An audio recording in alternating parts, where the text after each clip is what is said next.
I'm very happy to be here today with two special colleagues and leaders from our London office, James Bromley and James Sargent. It is a privilege to have these co-heads of our London Private Funds Group here with me today. Both of them have been critical to the firm's business strategy over the years and are great leaders of the firm. Thank you, Barry. Thank you very much for having us, Barry. I know both of you have been watching this podcast series, but this is actually the first attempt at having two leaders interviewed together, so we'll all be learning as we go. I would like you both to give me some insights into the London market. The private capital space has become deeply competitive. Can you tell me about what you're seeing in the funds market in London?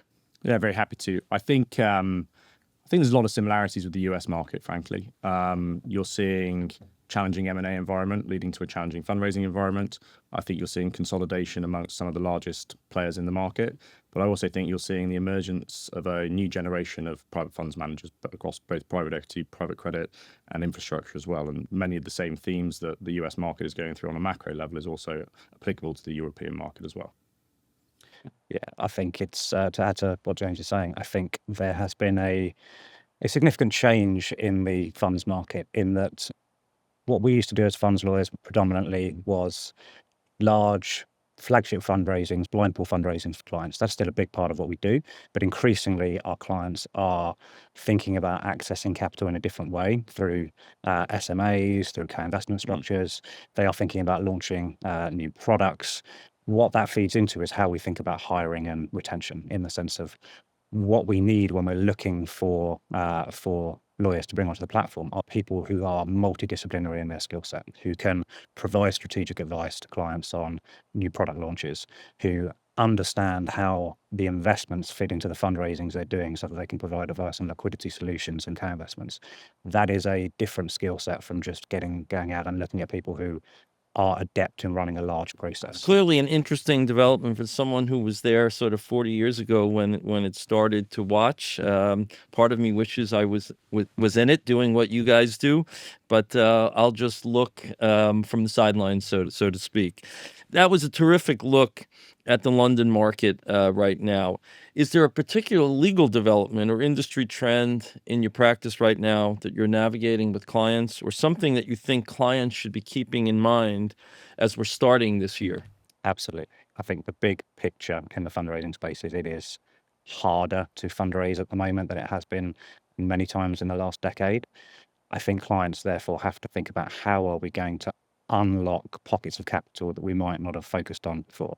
There's a lot of talk in the industry about how that means focus on retailization, democratization, which essentially is the discussion of accessing retail capital and wealth capital. But that isn't necessarily the route for everyone. You need significant brand recognition. You need big distribution channels. For a lot of other sponsors, they may have to think about unlocking institutional capital from different sources. That means focusing on building bespoke SMAs, perhaps. That means building on strategic partnerships where you have investors who will take a GP stake in return for seeding multiple products. It's thinking about the regulatory environment and working out how do I build products that fit for the specifics of investor needs. Insurance companies who have rare cap requirements. It's German investors who have quota requirements. You've got to think about how do I access all the bits of capital that I may not have focused on before, and think about how you design your fundraising with those structural features in to maximize your chances. Yeah, I think one of the other things that we're seeing as well when we look across the market at all levels is people's ability to prepare for fundraising. So that looks at liquidity. It's people coming up with liquidity options in their existing portfolios. Can they provide some liquidity if they can't exit in the current market? So GP-led secondaries processes we're seeing a huge amount of at the moment in preparations for fundraising launches. And as James says, a fundraising environment that is as challenging as it is at the moment. Necessity is the mother of all invention. So you're starting to see people be much more innovative in the way that they access capital, how they approach the market, how they prepare the market for a fundraising launch. So it's been an interesting couple of years from that point of view, and I don't expect it to change. Yeah, these things run in cycles. Yeah. I've seen cycles like this before, and the cycle will change at some point. And each time you go in it, it's a little bit different, and each time you come out of it, it's a little bit different. You both show a truly insightful command of the market, which is no surprise to me. You were both named co-heads of the Private Funds Group with the last year or so. I'd like to hear from both of you as to what the biggest challenges, surprises, or opportunities have been. Yeah, happy to take that one first. I think the really nice thing, good thing, however you want to phrase it, that's come through is the collaboration across all practice groups, not only in London but in other offices as well. We benefited from the fact that we've both been here for over a decade, so we've got lots of friends within the partnership, and a number of those are now practice group heads across the world. And so I think at any point in time, pick the phone up, talk to other people about opportunities that we're seeing in the market. To James's point earlier around this idea of putting together a multidisciplinary skill set to offer to clients, that's absolutely critical. So that collaborative nature, that ability to pick the phone up and talk to people has been a really big opportunity and a really exciting one. Yeah, I agree with all of that. I'd also say what I found the biggest challenge has also led to possibly our biggest opportunity, in that prior to leading the team, you're very focused on executing deals and client relationships, winning new work. That's your sort of core focus. When you take on the leadership of the group, you then need to be more focused on everything else that goes around that. How do you make sure the team are happy? How do you make sure that people are getting the right opportunities? Is training where it needs to be? How are we thinking about investing in AI and bringing that to our business? There's a whole heap of other things that go outside of it. What you realize very quickly is you can't do all of it, and you have to. That's true. Do our best. And hopefully your colleagues around the world can differentiate Correct. between which James is which at this point. I sure hope so. We just go as the Jameses, and then one of us are like, Okay. Well, that's a good segue into the next thing that I wanted to ask you both, which is how would you each describe your leadership style, and how does that manifest itself as you're co-heading this practice? And we know that this practice is critical to the overall business strategy of the law firm.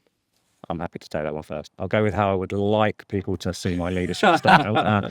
I would say transparent and approachable. And what do I mean by that? I think we've spent a lot of time trying to bring the team along for the journey, explaining to them what we're looking to achieve, explaining how they can add to that, how they can help us build that. I think it's really important to make sure that your team are invested in what you're trying to do.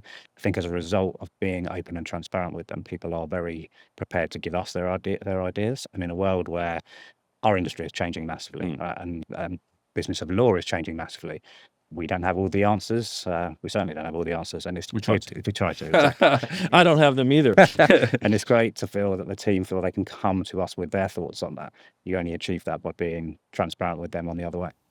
Yeah, I think we try to be enablers of people, right? We hire strong people. We grow organically within the group and develop people. So it's beholden on us as leaders to give them the opportunity to push on, to lead themselves, to take opportunities and take ownership of matters, with the right oversight and support from us. So that's one of the things that I would leave with you. Well, that's terrific, as those are all key themes that leaders should be keeping in mind, and I'm happy to hear that you both carry those forward as practice leaders.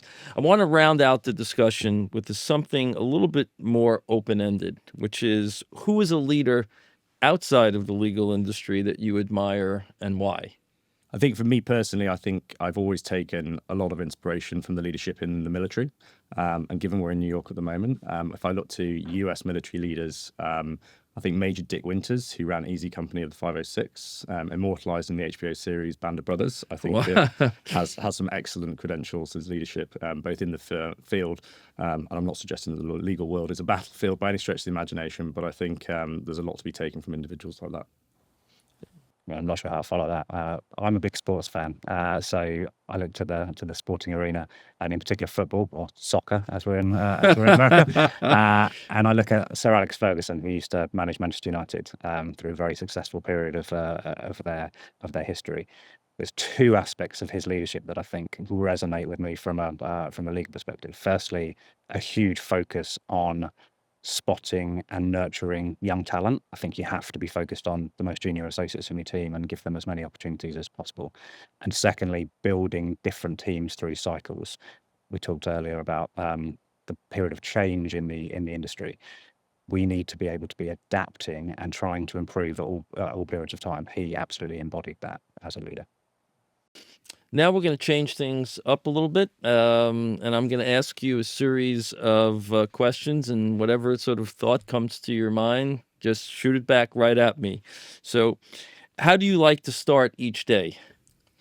Oof. I have 3 small children, so it's normally making breakfast for them. I'd love it to be a coffee and read the news, but I've also got small kids, so it's doesn't happen often. What's your favorite snack? Ooh, pistachio nuts. Try to convince myself it's an orange, but actually it's pretzels. Okay. What's your go-to health wellness activity? The gym. Again, I'd love to say football, but my fitness level say golf. Okay. What's the last movie you watched on a plane? I watched the latest Mission Impossible film on the way over. Napoleon. What was your favorite subject in high school? History. Same as him. A lot of lawyers with history majors. What's your peak time of day? Probably early mornings before the children wake Before up. the children wake up. Not as early. Mid-morning, I would say. Okay. Name a habit or attribute that drives your friends and loved ones crazy. Just one. My wife hates that I bite my nails. Apparently my incessant need to tidy things up. I don't even allow my wife to have a cup of coffee before I've swept it away and washed it up, apparently. What's the last TV show that you binge watched? Landman with Billy Bob Thornton. I watched it last night. Yeah. It's a great show. It's a hard one. Squid Game. Okay. Name an upcoming vacation or trip you're looking forward to. I'm going skiing with my family at Christmas. We're going to Dubai at New Year. My brother lives out there and we haven't seen him in a while. so And it'd you be can nice to ski spend some there time. too, indoors. Apparently so. What word would an associate on one of your matters use to describe you? Ooh. PG version. I'll answer for him. Oh, go on, man. We'll say decisive. Ooh. I'll take that. Okay. So I mean, I can answer for you. You can answer for me. Precise. Well, this has been a lot of fun, and clearly the first time we've done two, and I think it worked out well. So thank you both for coming today. Thank you for having us. Derek.